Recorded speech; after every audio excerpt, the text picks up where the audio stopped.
In the outskirts of a small, rural town, nestled beside an old, abandoned church, lay the Black Hollow Cemetery. It was a place of legends and whispers, where the dead were said to rest uneasily. Few dared to enter after dark, but 4 friends, Jake, Ryan, Emily, and Sarah, found themselves heading there one moonless, chilly night. They were drunk, their senses dulled by alcohol and emboldened by bravado.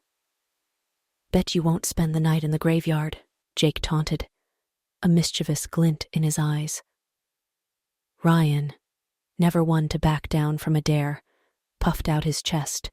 "You're on." The others laughed and followed, stumbling through the overgrown path leading to the cemetery. The old iron gate groaned as they pushed it open, the sound echoing through the night. They made their way past the weathered tombstones, stopping in front of an ancient crypt that sat ominously in the center of the graveyard. "Let's make this interesting," Jake said, pulling out his phone. "We'll each spend time alone, see who can last the longest." The others, caught up in the thrill of the challenge, agreed. They decided to start in pairs, with Jake and Emily going first, while Ryan and Sarah waited outside, leaning against the crumbling walls of the church. Inside, the air was thick and musty, the only light coming from their flickering phone screens. As Jake and Emily settled in, an unnatural coldness enveloped them. "Let's stay close," Emily whispered, fear creeping into her voice. Minutes turned into an hour, and the crypt seemed to close in around them. Emily's breath hitched as she heard a whisper in her ear. "Why are you here?" She turned to see Jake, but his eyes were wide with fear, staring at something behind her. She turned slowly, seeing nothing but shadows dancing on the walls. Scared, they ran outside. As Emily and Jake emerged from the crypt, their faces pale from what they had just experienced, they brushed straight past Ryan. Ryan and Sarah, who were now getting impatient, placed upon the faces of their friends and started making fun of them. "Did someone see a ghost?" Sarah said, mocking Emily and Jake as she gently pushed Ryan into the crypt. "Wonder what they got afraid of, LOL," chuckled Ryan. But as they ventured deeper into the crypt, Ryan felt a sudden wave of nausea. The shadows seemed to twist and warp, forming grotesque shapes. He could hear his own heartbeat thundering in his ears. He felt something brush against his arm, but when he turned, there was nothing there. Sarah, on the other hand, felt a suffocating sense of claustrophobia. The walls seemed to close in, the air growing thinner. She heard whispers, soft at first, but growing louder, chanting her name. She pressed her back against the cold stone wall, trying to steady her breath. "Do you hear that?" Ryan whispered, his voice trembling.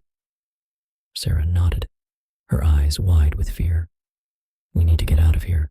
They hurried out, their hearts pounding, only to find Jake and Emily waiting, equally shaken. "Let's just go," Emily said, her voice barely above a whisper. They all agreed, but as they made their way toward the gate, it slammed shut with a force that knocked them to the ground. The whispers grew louder, a cacophony of voices rising from the graves around them.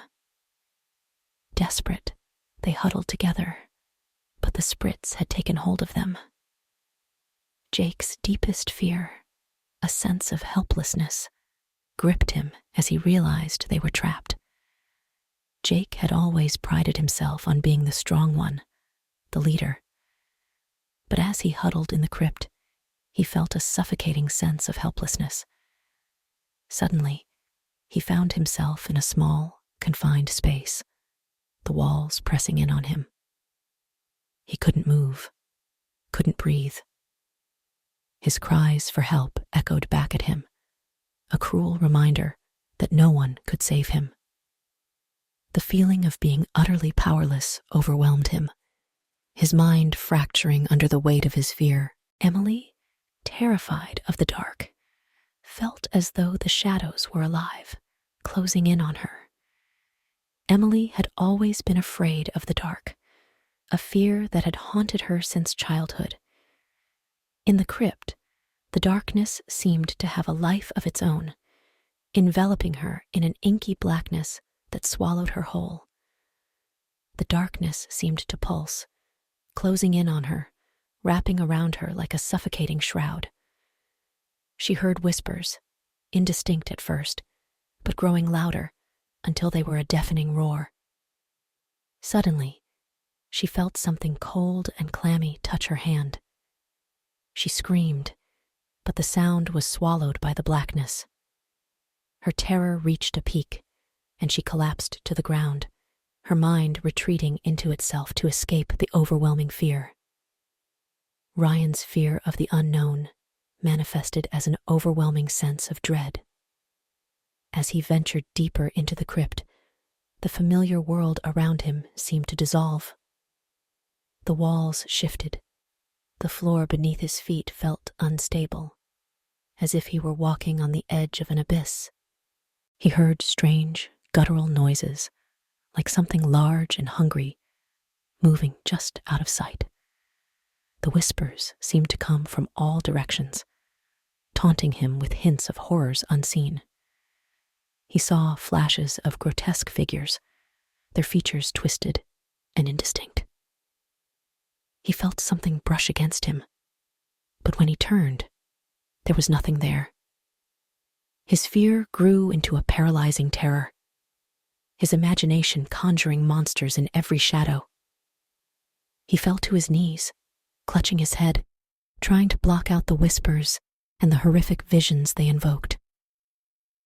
Sarah's claustrophobia turned the crypt into a nightmare.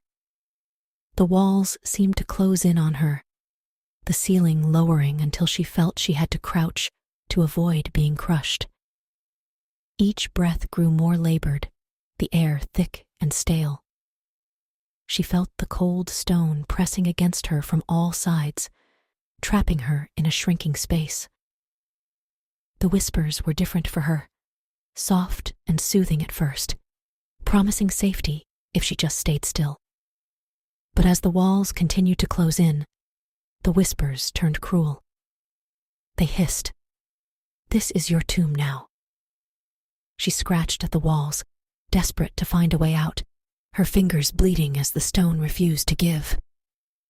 The air grew thinner, her vision blurred, and she collapsed, gasping for breath, her mind slipping into a haze of panic and despair. Hours passed, each minute stretching into an eternity. Their phones died, plunging them into complete darkness. The whispers grew more insistent, and they could hear footsteps, though they saw no one. Just as the first light of dawn broke over the horizon, the gate creaked open. They scrambled out, never looking back, their laughter replaced by silence and a haunted look in their eyes. They never spoke of that night again, each haunted by their own experience. They had faced their deepest fears in the darkness of the cemetery, and though they had survived, a part of them had been left behind, forever trapped among the restless spirits that called the graveyard home.